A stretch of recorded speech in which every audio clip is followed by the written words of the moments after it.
Jésus, notre paix. Wilhelm Busch. 5e prédication. Seigneur, envoie ta lumière. Je méditerai une parole du psaume 43. Envoie ta lumière et ta vérité, verset 3. Alors plutôt que de nous borner à un seul verset, je préférais quand même mettre ce verset dans son contexte et lire l'intégralité de ce psaume 43 qui ne compte que 5 versets. Nous lisons donc ce psaume. Rends-moi justice, ô Dieu, défends ma cause contre une nation infidèle. Délivre-moi des hommes de fraude et d'iniquité. Toi, mon Dieu protecteur, pourquoi me repousses-tu ? Pourquoi dois-je marcher dans la tristesse sous l'oppression de l'ennemi ? Verset 3. Envoie ta lumière et ta fidélité, qu'elle me guide, qu'elle me conduise à ta montagne sainte et à tes demeures. J'irai vers l'autel de Dieu, ma joie et mon allégresse, et je te célébrerai sur la harpe, ô Dieu, mon Dieu. Pourquoi t'as battu mon âme et gémis-tu au-dedans de moi ? Espère en Dieu, car je le louerai encore. Il est mon salut et mon Dieu. Nous méditons donc le psaume 43, verset 3. Envoie ta lumière et ta vérité. Devant le magasin Weigel, nous avons un espace réservé aux jeux des enfants. Le dimanche matin, il sert de parking aux voitures. La rue qui lui donne accès est barrée par des poteaux en pierre, reliés entre eux par des barres de fer. Les automobilistes sont mécontents de ne pas pouvoir emprunter cette place, mais il faut reconnaître que c'est une bonne chose de leur en avoir interdit l'usage. En effet, les nombreuses manœuvres effectuées autrefois sur cette place par les camions l'ont considérablement endommagée. Les barres de fer constituent des agrès idéaux pour jeunes en mal d'exercice physique. Ils les utilisent comme poutres et barres fixes. J'avoue que je suis bien tenté d'imiter ces jeunes, mais de nuit et de préférence partant d'épais brouillards. Tout récemment, j'ai pu observer un groupe de bambins de 3 à 5 ans environ essayant de marcher sur ces barres métalliques. Quel tumulte! C'était à qui se vanterait de la plus grande prouesse. « Regarde-moi, j'arrive à marcher sur la barre !» À peine le petit garçon avait-il prononcé ces mots qu'il perdait l'équilibre et devait sauter en bas. Un autre, légèrement plus âgé, ne voulant pas être en reste, s'aventura sur la poutrelle métallique. « J'y arrive mieux que toi, lança-t-il à l'adresse du premier. Il en fut descendu de force par une grappe de main accrochée à ses vêtements. Je me dis alors, si petits encore, mais ils ont déjà les réactions des grands. Moi, j'ai pu me payer une Clio. Et moi, je me suis offert une 605. Nous pouvons nous permettre de passer nos vacances en Égypte. Nous vous enverrons une carte postale du Canada. Le monde est rempli de forfanteries. Je peux faire ceci, nous pouvons aller là-bas. Qu'y a-t-il que l'homme ne puisse plus faire ? C'est à celui qui fera davantage ou mieux que l'autre. Mais ouvrez la parole de Dieu et vous verrez qu'elle ne s'en laisse pas compter. Elle met l'homme au pied du mur. Ainsi, tu prétends pouvoir ? Peux-tu croire ?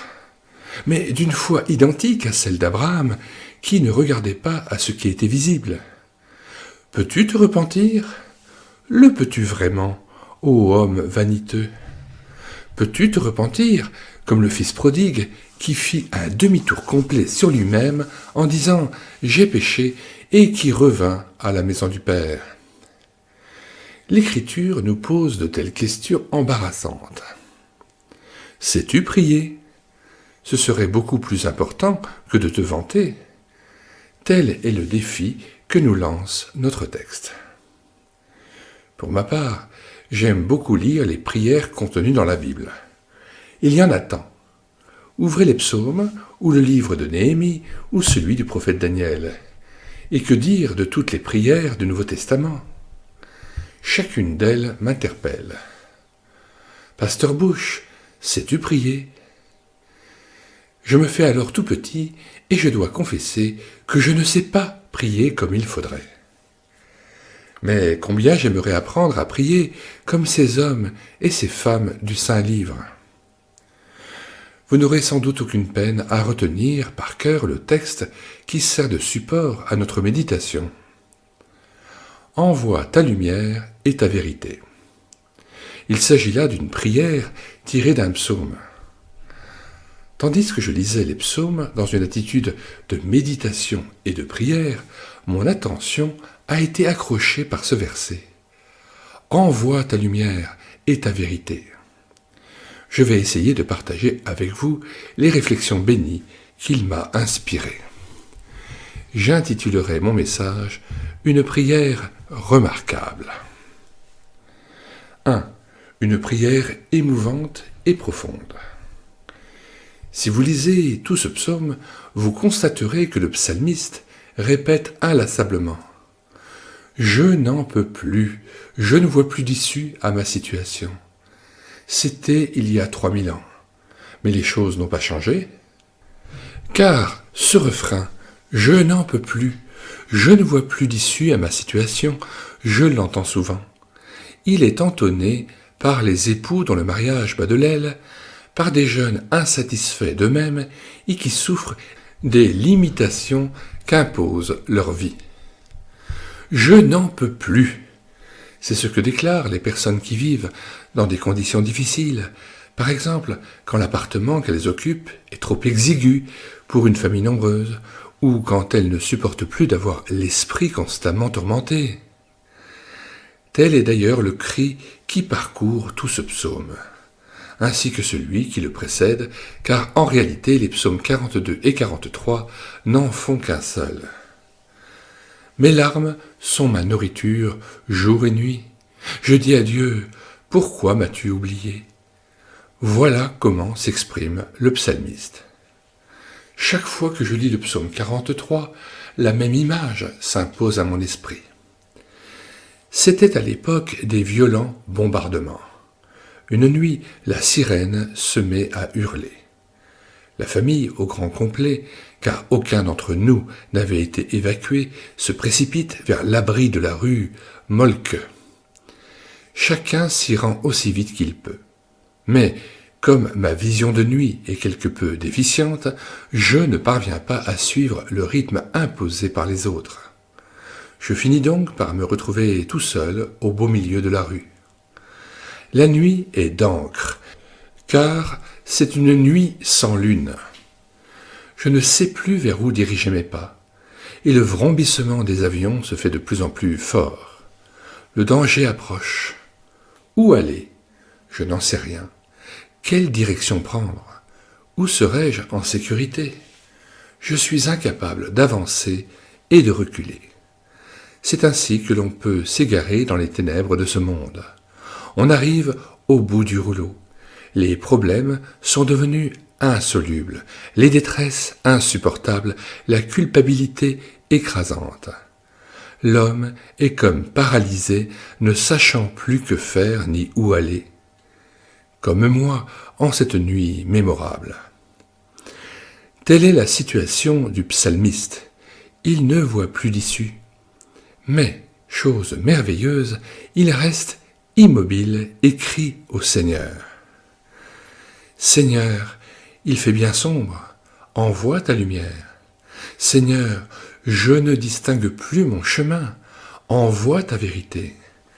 Oui, envoie ta lumière et ta vérité. Voilà le cri lancé par l'auteur du psaume dans son désarroi. Mais son trouble n'affecte pas sa certitude. Dieu est là, tout près de moi. En priant, le psalmiste étend la main vers Dieu. Il s'en remet entièrement à lui. Parvenu à l'extrême limite de ses possibilités, il ne peut que supplier Dieu d'intervenir en sa faveur. Mes amis, la semaine passée, ce verset a pris pour moi un relief tout à fait particulier. Je dois vous dire que je choisis en général le dimanche soir le texte de ma prédication du dimanche suivant. Parfois, je lis quelques commentaires du passage. Ainsi, j'y pense toute la semaine quand je me déplace et même le soir avant de m'endormir. Après une nuit où le verset « Envoie ta lumière et ta vérité » avait occupé mon rêve, au réveil, mon premier regard est tombé sur un tableau accroché au mur opposé. Il s'agit d'une peinture de Wilhelm Steinhauser, un peintre que j'ai connu personnellement et dont j'admire beaucoup les toiles. Ses œuvres illustrent merveilleusement certaines scènes bibliques. Le tableau en face de mon lit représente, d'une manière très sobre, Jésus posant ses mains sur un aveugle pour lui rendre la vue. Quel visage tourmenté que celui de l'aveugle! Il reflète toute la détresse d'un homme et le farouche désir de voir sa misère prendre fin. Il tend les mains comme s'il voulait repousser les épaisses ténèbres qui l'entourent, comme s'il voulait aussi s'arc-bouter contre les questions non résolues de sa vie. Mais en considérant plus attentivement la scène, je crus comprendre que l'aveugle tendait les mains à la manière d'un soldat qui se rend après avoir jeté ses armes. Cet homme fait bien de se rendre, car à côté de lui se tient le Fils de Dieu, le Seigneur Jésus, qui pose ses mains sur les yeux inexpressifs du malade et sur son visage angoissé. Quel coup de pinceau dans cette main de Jésus effleurant le visage inquiet de l'homme.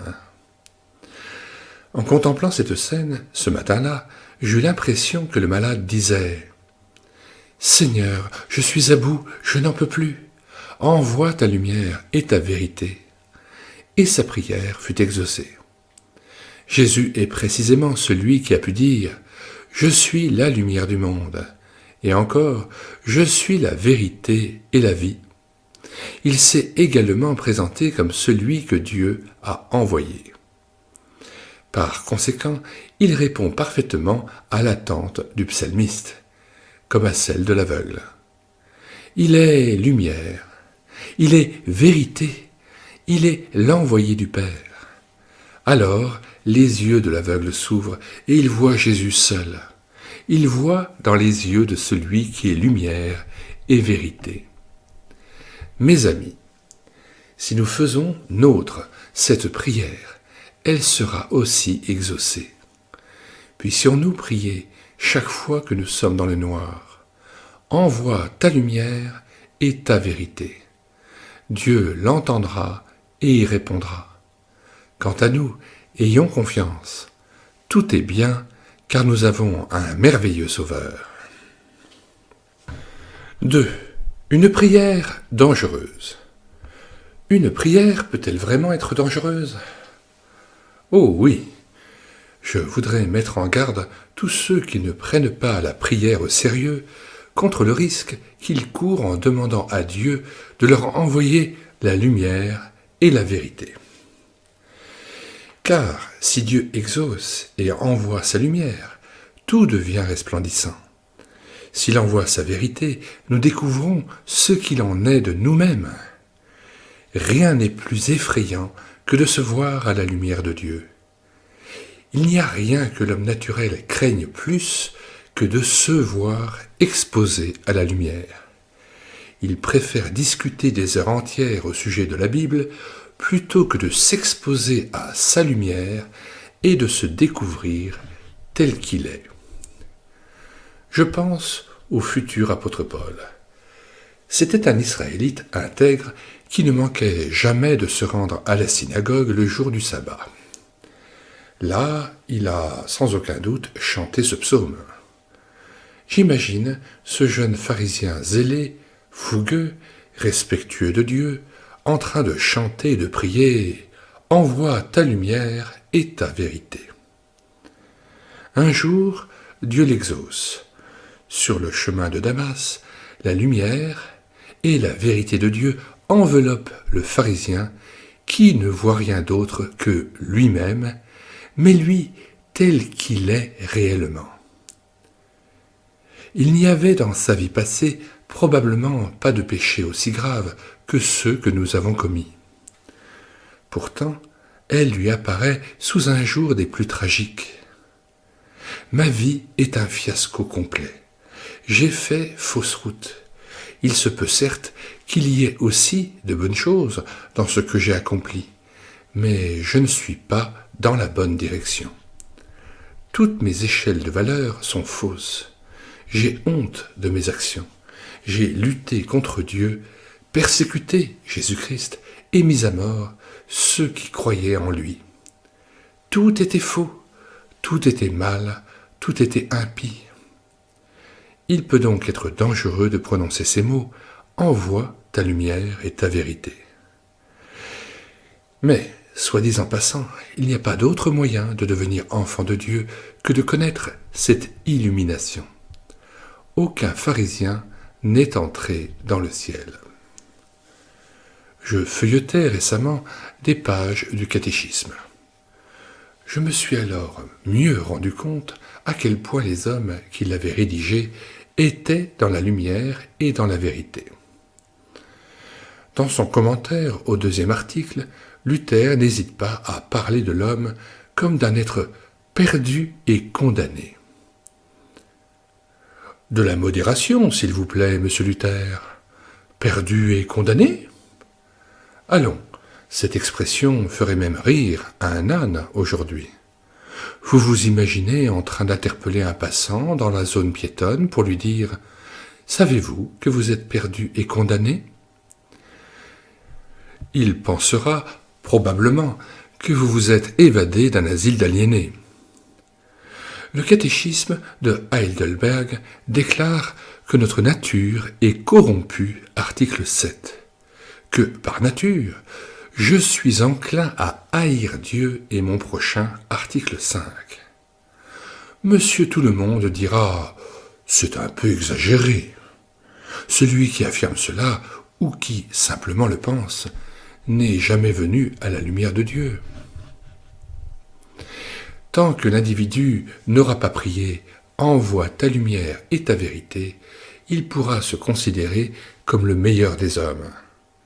Il n'aura aucun mal à énumérer toutes ses qualités, à vanter ses mérites. Sa devise « Bien faire et laisser braire ». Jusqu'à l'heure de la mort, il se persuadera que Dieu a toutes les raisons d'être satisfait de la vie qu'il a menée. Mais, qu'il le veuille ou non, la mort l'introduit alors dans la clarté et la vérité de Dieu, et tous ses péchés seront dévoilés. Après quoi vient le jugement. Voilà pourquoi la prière « Envoie ta lumière et ta vérité » comporte un grand risque. Je n'oublierai jamais la question d'un ami au retour d'une réunion particulièrement bénie. Nous étions dans le métro de Berlin, plongés tous deux dans une profonde méditation. Cet ami rompit enfin le silence et dit d'une voix qui trahissait son émotion « Je me suis rencontré ». Jusque-là, il n'avait fait que traverser simplement la vie, sans savoir vraiment qui il était. Un cantique de Paul Gerhardt dit « Non, rien dans ma personne n'est digne d'être aimé. Aile de la foi numéro 126. » Ce sont des paroles que l'on chante facilement, sans même y prêter toute l'attention qu'elles méritent. On les prononce sans trop y croire, jusqu'au jour où l'on se découvre dans la pleine lumière de Dieu. Alors on prend conscience qu'elles sont vraies. Confesser « Rien dans ma personne n'est digne d'être aimé », ce n'est pas afficher un pessimisme morbide, ni vouloir à tout prix paraître misérable. C'est l'aveu sincère d'un homme à qui Dieu a envoyé sa lumière. Mais ce n'est pas tout. On peut encore tirer une leçon importante de cette prière. En même temps que Dieu éclaire les égarements de notre propre cœur, il illumine la croix de son Fils. On peut appliquer à ces deux réalités le principe des vases communicants. Tout en nous montrant notre état de perdition, Dieu, par sa lumière, nous fait voir la croix du Seigneur Jésus. Je répète cette phrase. Tout en nous montrant notre état de perdition, Dieu, par sa lumière, nous fait voir la croix du Seigneur Jésus. En nous découvrant tels que nous sommes, nous nous prenons en dégoût et détournons le regard de nous-mêmes pour le porter sur Jésus crucifié. Sur le mont Golgotha, la lumière et la vérité se sont embrassées. Mais il y a là plus que lumière et vérité. Le pécheur perdu et condamné que je suis, dont la nature est souillée, voire empoisonnée, y découvre le salut et la vie. Les chrétiens sont donc des êtres dont le regard est toujours pointé vers la croix de Jésus, où qu'il soit et quoi qu'il fasse. Plus nous nous exposons aux rayons de la lumière divine, plus nous mesurons à quel point nous avons des raisons de désespérer de nous-mêmes, et plus aussi nous découvrons la nécessité de regarder à Jésus. Chef couvert de blessures, meurtri par nous pécheurs, chef accablé d'injures, d'opprobre, de douleurs, des splendeurs éternelles naguère environnées, c'est d'épines cruelles qu'on te voit couronné. Pour ta longue agonie, pour ta mort sur la croix, je veux toute ma vie te louer, roi des rois. Cette semaine, j'ai reçu une lettre d'Oldenburg. Elle m'était adressée par un jeune homme instruit dont je ne connais pas la profession. Il était apparemment dans l'auditoire venu m'écouter dimanche dernier, dans une grande salle de la ville. C'est ma prédication qui l'a poussé à m'écrire. Le ton de sa lettre était véhément, violent. Il disait approximativement ceci. « Monsieur le pasteur Bush, comment pouvez-vous nous raconter de telles sornettes à nous qui appartenons à la jeune génération? Comment pouvez-vous croire de telles légendes ?» À en croire ce jeune homme, les théologiens, contrairement à ce qu'avait déclaré Jésus à Nicodème, savent maintenant d'où vient le vent. « Monsieur le pasteur, comment osez-vous perpétuer des conceptions non chrétiennes comme la notion du sacrifice expiatoire et substitutif de Jésus sur la croix? Ce sont des concepts païens qui se sont glissés dans la Bible. Nous ne pouvons plus les accepter parce qu'ils nous répugnent. Et vous captivez l'attention des foules avec des sermons aussi stupides. Vous ne faites qu'accroître la confusion intellectuelle. Et la lettre contenait d'autres remarques du même cru. Je lui ai répondu ainsi. « Cher frère, je ne veux pas engager une querelle avec vous. Mais il se pourrait bien que le Dieu vivant vous envoie un jour sa lumière et sa vérité, et que vous vous découvriez, à votre grand effroi, tel que vous êtes. Dans votre émoi, vous serez alors très reconnaissant pour cet évangile archaïque qui prétend que Jésus est mort sur la croix en victime pour nos péchés, afin d'accorder aux pécheurs que nous sommes le pardon et le bonheur. Et vous ne manquerez pas de vous rendre au pied de cette croix pour rencontrer le Seigneur Jésus-Christ, car il n'existe nulle part, dans les cieux ou sur cette terre, un autre endroit où vous obtiendrez le pardon de vos offenses, la grâce et la paix avec Dieu. Je souhaite ardemment que cette heure vienne bientôt pour vous. Je le souhaite également de tout mon cœur pour chacun d'entre vous, amis qui m'écoutez. 3. Une prière indispensable. J'étais tenté d'intituler ce paragraphe « Une prière insolente », mais ce titre aurait été mal perçu. Pourtant, il y a bien quelque chose de provoquant dans cette prière. Inspiré par l'Esprit Saint, le psalmiste déclare sans ambages que notre monde est un monde de ténèbres et de mensonges. La découverte que ce monde est un univers de ténèbres et de mensonges porte un coup terrible au moral des jeunes. La vision réaliste du monde anéantit leur idéalisme. Comment réagissent-ils alors à ce qui leur semble avoir été une tromperie ? Les uns deviennent indifférents à tout et se contentent de tirer le maximum de cette vie et d'en jouir égoïstement. D'autres apprennent à prier. Envoie ta lumière et ta vérité. Il appartient à chacun de prendre cette décision de la plus haute importance. L'affirmation du psalmiste est des plus sévères et des plus tragiques. Ce monde est un monde de ténèbres et de mensonges. Cette opinion est-elle fondée ? Le monde est-il rempli d'obscurité ? Oui, 3 fois oui. Le propre de la nuit, c'est de déformer les choses. En vous promenant la nuit, ne vous est-il jamais arrivé de prendre une souche d'arbre pour un homme accroupi ? De vous effrayer au bruit d'une simple feuille poussée par le vent, comme si une troupe de malfaiteurs allait fondre sur vous ? L'obscurité déforme tout. Telle est bien l'image que donne notre monde. Ouvrez un journal, tournez le bouton de votre poste radio ou de votre télé. Que de faits sont déformés. Même les propos ne sont pas rapportés de manière exacte. Dialogue de sourds, procès d'intention. Ne parle-t-on pas de faire la lumière, entre guillemets, voir toute la lumière sur telle affaire ? Où est la vérité ? Notre monde gît vraiment dans les ténèbres. Mais il n'est pas nécessaire d'aller si loin. Considérez votre propre vie.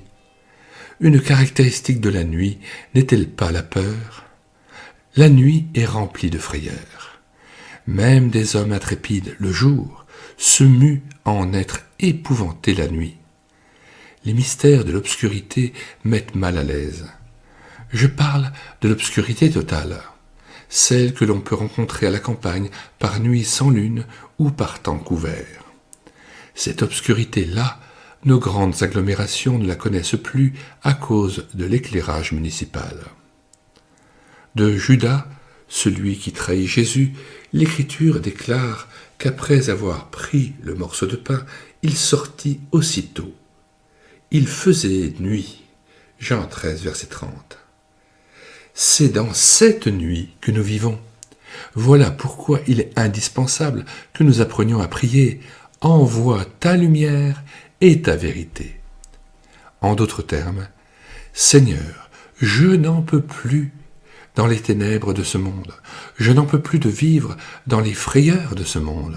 Je ne supporte plus de marcher au milieu des choses déformées de ce monde. Je voudrais être dans un autre cadre.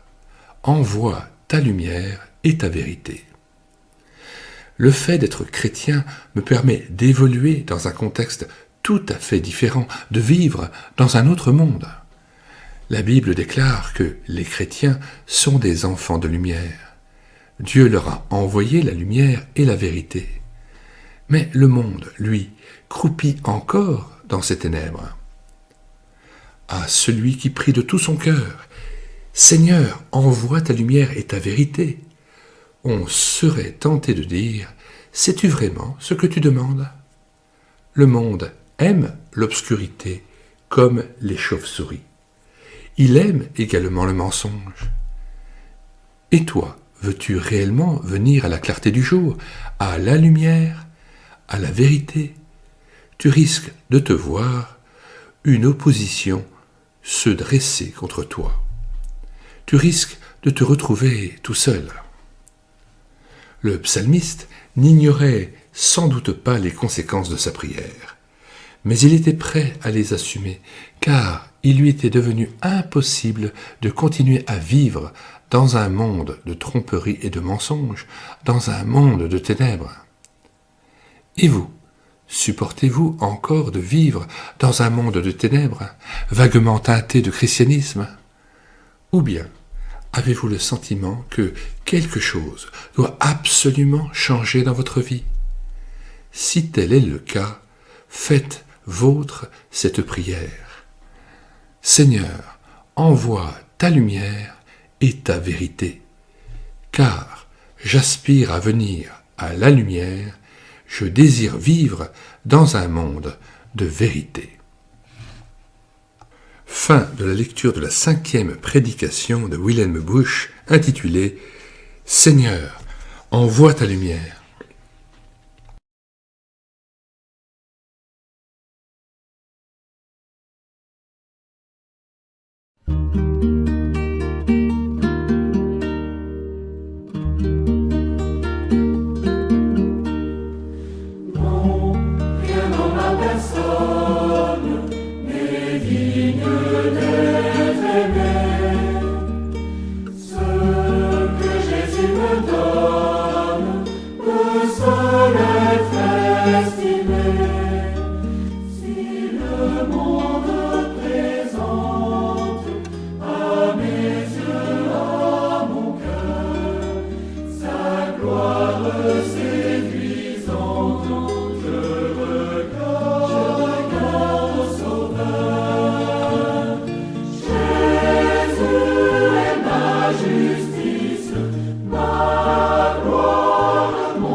Dieu qui m'aime.